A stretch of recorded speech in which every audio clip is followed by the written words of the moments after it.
আসসালামু আলাইকুম। নাজনীন আহমেদ আমন্ত্রণ জানাচ্ছি এনটিভির মধ্যাহ্নের খবরে।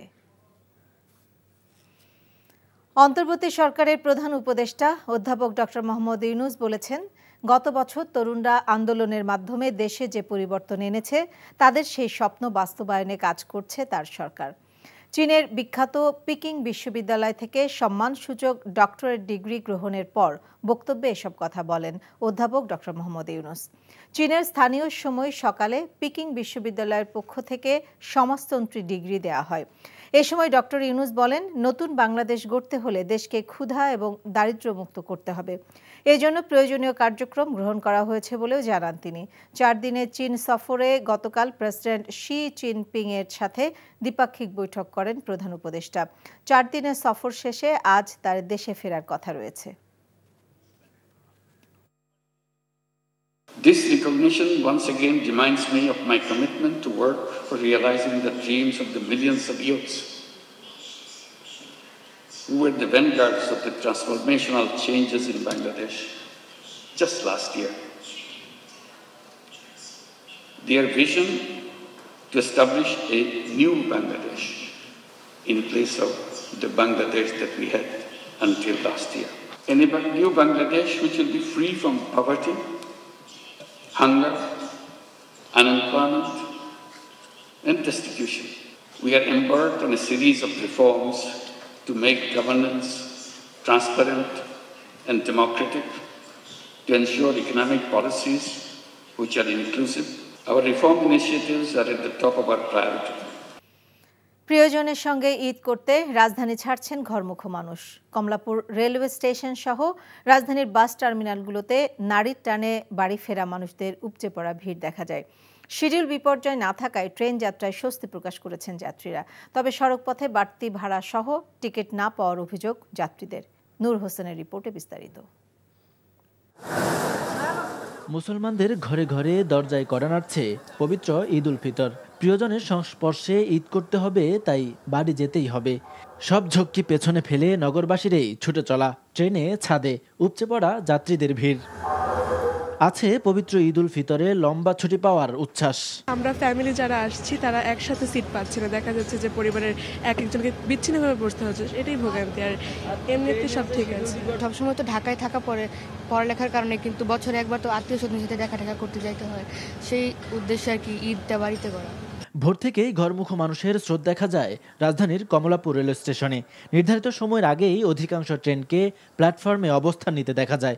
শিডিউল বিপর্যয় না থাকায় সন্তোষ যাত্রীদের। লাস্ট ইয়ার থেকে এবারে একটু কমফোর্টেবল লাগছে জার্নি করতে, কারণ আর্লি ছুটি হয়ে গেছে। তো ঢাকা থেকে অনেক মানুষই অথবা শহর থেকে অনেকে মুভ করছে গ্রামে, তো অলরেডি দেখা যাচ্ছে যে অনেক ভিড়টা একটু কম। যাত্রীদের ভোগান্তি এড়াতে বিনা টিকিটে কাউকেই প্ল্যাটফর্মে প্রবেশ করতে দেওয়া হচ্ছে না। আমরা 3 স্তরের চেকিং ব্যবস্থা রেখেছি। যাত্রীদের প্রতিটা যাত্রীর টিকিট চেক করে করে আমরা প্রবেশ করাচ্ছি। তো আমরা যাত্রীদের নিরাপত্তা এবং বিভিন্ন আইন শৃঙ্খলা বাহিনী আমাদের সহযোগিতা করছে। এদিকে রাজধানীর বাস টার্মিনালগুলোতেও ঘরে ফেরা মানুষের উপচে পড়া ভিড় দেখা যায়। ঢাকা ময়মনসিংহ রুট সহ বেশ কয়েকটি রুটে বাস সংকটের অভিযোগ করেন যাত্রীরা। 10-15-20 মিনিট পর পর গাড়ি থাকা উচিত ছিল, সেখানে 3 ঘন্টায় কোনো গাড়ি আসতেছে না। এইটা ওর একটা মিসম্যানেজমেন্ট আছে ভাই। দীর্ঘক্ষণ ধরে দাঁড়িয়ে আছি, বুঝি না যে কি কারণে এত টিকিট নাই বা বাস নাই। বাস কিন্তু অ্যাভেলেবেল আছে, কিন্তু টিকিট ছাড়ছে না। টার্মিনালে কয়েক ঘন্টা অপেক্ষার ভোগান্তিও বাড়ি ফেরার আনন্দের কাছে তুচ্ছ নগরবাসীর। আসলে একটু তো কষ্ট হবেই। হ্যাঁ, একটু ঈদের আনন্দ, একটু ভোগান্তি তো সয়েই নিব। ঈদের জন্য এতটুকু করা যায়। ভোগান্তি কষ্ট যখন আমরা যে সুস্থভাবে বাড়িতে পৌঁছাই, সবার সাথে যখন ঈদের আনন্দ উপভোগ করি, তখন আর এই কষ্ট মনে হয় না। সড়কপথে বাড়তি দরে টিকিট বিক্রি বন্ধে নজরদারি বাড়িয়েছে আইনশৃঙ্খলা বাহিনী। এছাড়া রাজধানীবাসীর ঈদযাত্রা নিরাপদ করতে রেল স্টেশন ও বাস টার্মিনাল এলাকায় সেনা সদস্য সহ আইনশৃঙ্খলা বাহিনীর বাড়তি সদস্য মোতায়েন করা হয়েছে। নূর হোসেন, এনটিভি নিউজ, ঢাকা। গাবতলীর বাস টার্মিনালে যাত্রী পরিবহন ও আইনশৃঙ্খলা পরিস্থিতি পর্যবেক্ষণে গেছেন স্বরাষ্ট্র উপদেষ্টা অবসরপ্রাপ্ত ব্রিগেডিয়ার জেনারেল জাহাঙ্গীর আলম চৌধুরী। সেখানে আছেন স্টাফ করেসপন্ডেন্ট কায়কোবাদ মাহমুদ। সরাসরি যোগ দিচ্ছেন আমাদের সাথে। কায়কোবাদ, স্বরাষ্ট্র উপদেষ্টার কাছে কি কোনো অভিযোগ করেছেন যাত্রীরা?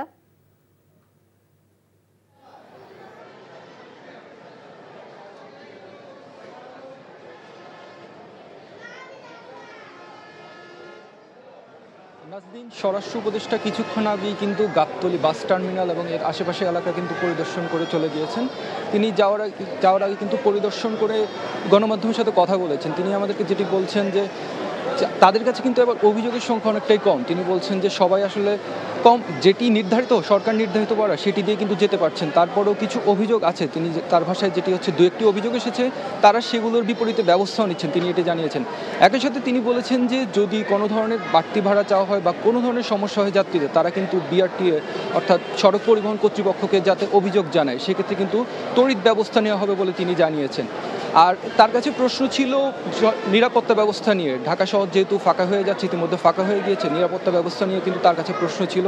তিনি যেটি বলেছেন, পুলিশ সহ অন্যান্য আইনশৃঙ্খলা রক্ষাকারী বাহিনী কিন্তু মাঠে আছে, তারা কিন্তু তাদের কাজ চালিয়ে যাচ্ছে, তারা ছুটিতে যাচ্ছেন না।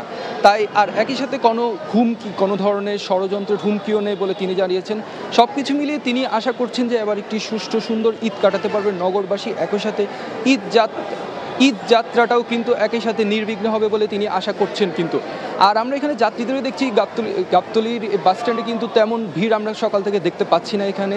আর বাস কাউন্টার থেকে আমরা জানতে পেরেছি সবাই আসলে দীর্ঘ ছুটি যেহেতু আগে থেকে পরিকল্পনা করে অগ্রিম টিকিট নিয়েছেন, ফলে এখানে কিন্তু এখন কোনো যাত্রীর চাপ হচ্ছে না। অগ্রিম টিকিট নিয়ে যারা এসেছেন তারাই কিন্তু যাচ্ছেন, রানিং যে যাত্রী তা কিন্তু এখানে দেখা যাচ্ছে না, ফলে কোনো ধরনের। জানছিলাম স্বরাষ্ট্র উপদেষ্টার বাস টার্মিনাল পরিদর্শনের খবর। ঈদ যাত্রার খবর জানাতে গাজীপুর থেকে সরাসরি যুক্ত হচ্ছেন স্টাফ করেসপন্ডেন্ট নাসির আহমেদ। নাসির, মহাসড়কের সার্বিক চিত্র জানান।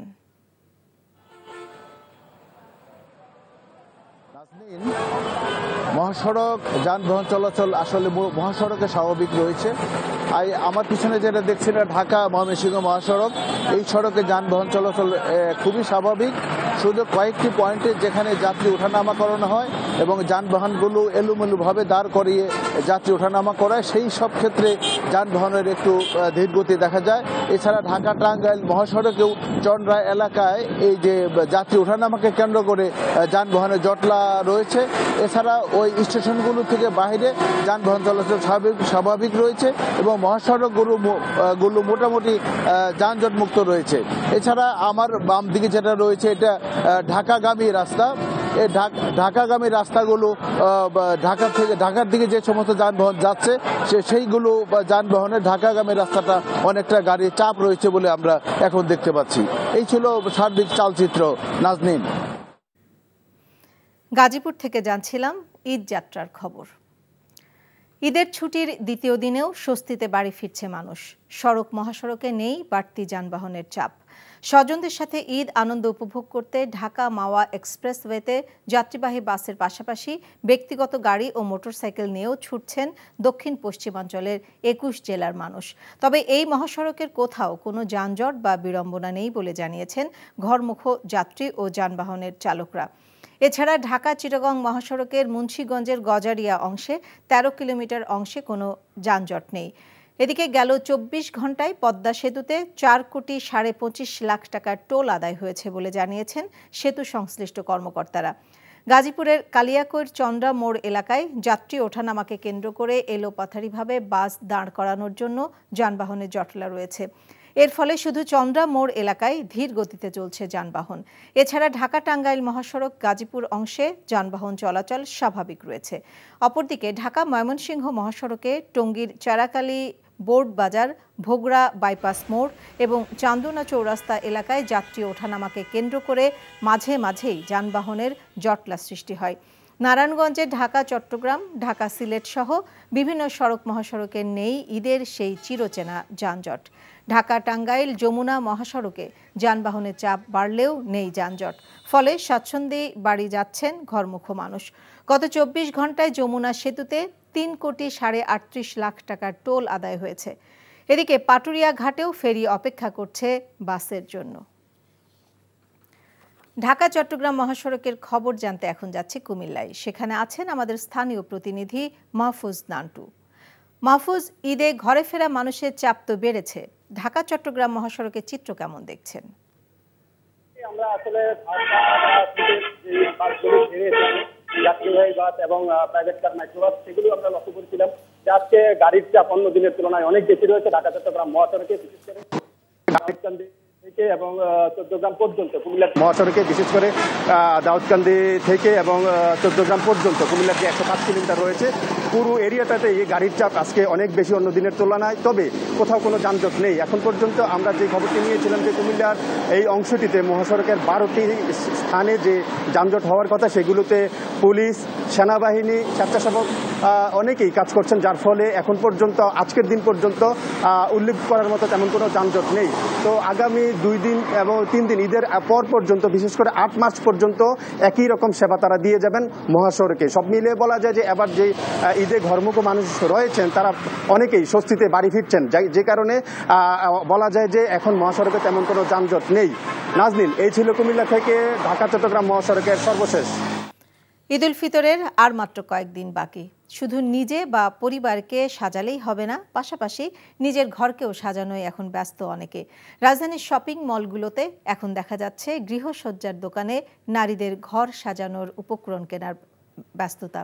বেডশিট, পর্দা, সোফা কভার, কোকারিজ সহ নানা সামগ্রী কিনতে ভিড় জমাচ্ছেন ক্রেতারা। সাদরিনা খন্দকারের রিপোর্ট।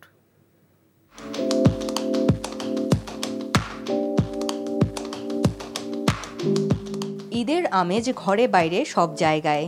ঈদ আনন্দের পাশাপাশি ঘর সাজানো গুরুত্বপূর্ণ। এই দিনটিতে ঘরে সমাগম হয় অতিথিদের। এই উপলক্ষকে কেন্দ্র করে ঘরের সৌন্দর্য বাড়াতে এখন ব্যস্ততা অনেকের। নারীদের শখের কাজ হলো তার ঘর সাজানো। নিজেকে সাজানোর পাশাপাশি এখন তারা ব্যস্ত ঘরের সৌন্দর্য বৃদ্ধির বিষয়ে। নিজেকে সাজানোর পাশাপাশি আমার পরিবার, আমার পরিজন, আত্মীয় স্বজন যারা আছে তাদেরকেও কম বেশি সাজাতে ভালো লাগে। আমার ঘরের চাদরের সাথে ম্যাচিং করা বেডশিট সেটা যেন একরকম হয় এবং রুচির প্রকাশ পায়।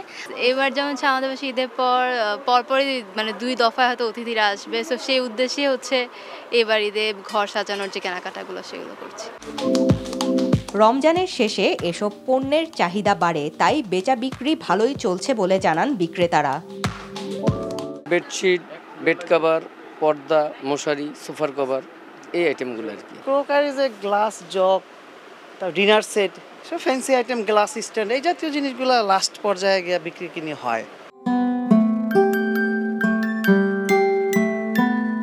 উৎসবের রঙে নিজেকে সাজানো যেমন জরুরি, তেমনি বাসস্থানের জায়গাটাও সবার কাছে আকর্ষণীয় করে উপস্থাপন করার মধ্যে উচ্ছ্বাস খুঁজে পান নারীরা।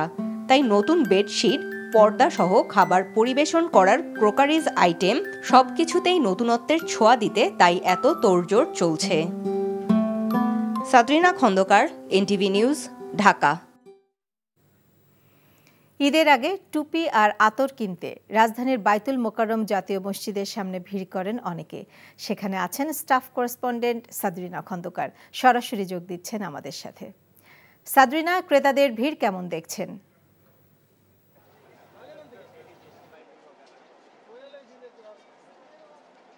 নাজনীন, ঈদের সময় কিন্তু ঈদের নামাজ পড়তে সুগন্ধি মেখে এবং জায়নামাজ এবং টুপি নিয়ে কিন্তু সবাই চায় নিজের স্রষ্টার ইবাদতের জন্য। এজন্য কিন্তু বায়তুল মোকাররমে এখানে ছোট বাচ্চা থেকে শুরু করে বয়স্ক পুরুষরা সবাই ভিড় জমিয়েছে তাদের পছন্দের জায়নামাজ, টুপি, সুগন্ধি এবং যে ইবাদতের যে অংশ বিশেষ অনুষঙ্গ রয়েছে তসবি, এগুলো কেনার জন্য। অনেক মহিলারাও কিন্তু ভিড় জমিয়েছেন তাদের পছন্দের জায়নামাজ, তারপরে নামাজের পড়ার জন্য হিজাব, খিমার, এগুলো কেনার জন্য সকাল থেকেই তাই ওনাদের সমাগম দেখা যাচ্ছে। যে তারা বলছে যে এবার কিন্তু তারা পছন্দসই জিনিসপত্র কিনবে বলে এই সময় তারা এসেছেন এখানে। রাজধানীর বিভিন্ন জায়গায় কিন্তু এগুলো পাওয়া যায়, কিন্তু বায়তুল মোকাররমই তাদের পছন্দের জায়গা, যেহেতু এখানে একটা বড় মার্কেট হয় সেজন্য। এবং বিক্রেতারা বলছেন এবার আরব সহ আফগান এবং মালয়েশিয়ার যে পণ্যগুলো রয়েছে এগুলোর চাহিদা ক্রেতাদের মধ্যে বেশি দেখা যাচ্ছে। এবং তারা বলছেন যে এই রমজানের শেষের দিকেই কিন্তু এগুলোর চাহিদা বেশি, তাই তারা বলছেন যে তাদের যে পছন্দসই এবং তারা ভাবছেন যে তাদের যে পছন্দ এবং চাহিদা অনুযায়ী ক্রেতারা আসছেনও কিন্তু এবং এগুলো কিনে নিয়ে যাচ্ছেন। তো নাজনীন, এই ছিল আমার কাছে আজকে ঈদ কেনাকাটা যেই শেষের দিকে মুসলমানদের টুপি এবং জায়নামাজ কেনার তথ্য। খেলার খবর ফুটবল। আর্জেন্টিনার বিপক্ষে 4-1 গোলে বিধ্বস্ত হওয়ার পর কোচ দরিভাল জুনিয়রকে ছাঁটাই করেছে ব্রাজিলিয়ান ফুটবল কনফেডারেশন সিবিএফ। বিবৃতিতে খবরটি নিশ্চিত করেছে সংস্থাটি। সিবিএফ তার প্রতি কৃতজ্ঞতা প্রকাশ করে ভবিষ্যতের জন্য শুভকামনা জানিয়েছে। এখন তার জায়গা কে নেবেন সেটি সবচেয়ে বড় প্রশ্ন। 2024 সালে জানুয়ারিতে ব্রাজিলের কোচ হিসেবে দায়িত্ব গ্রহণ করেন দরিভাল। সব মিলিয়ে 16 ম্যাচ দায়িত্ব পালন করেছেন দরিভাল, যেখানে 7 জয় এবং 7 ড্রয়ের পাশাপাশি 2টি ম্যাচে হেরেছে ব্রাজিল। এদিকে ব্রাজিলের সম্ভাব্য কোচ হিসেবে শোনা যাচ্ছে রিয়াল মাদ্রিদের ইতালিয়ান কোচ কার্লো আনচেলোত্তির নাম। পাশাপাশি বিকল্প হিসেবে আছেন পর্তুগিজ কোচ হোর্হে জেসুস আর ব্রাজিলের হয়ে খেলা ডিফেন্ডার ফেলিপে লুইস। এই ছিল মধ্যাহ্নের খবরে। এই খবরের ভিডিও সহ আপডেট জানতে ভিজিট করুন এনটিভি অনলাইন www.ntvbt.com। এছাড়াও এনটিভি জনপ্রিয় সব অনুষ্ঠান ও খবরের আপডেট জানতে ভিজিট করুন আমাদের ইউটিউব ভেরিফাইড ফেসবুক পেজ। 2টায় দুপুরের খবর দেখার আমন্ত্রণ রইল। সবাইকে ধন্যবাদ।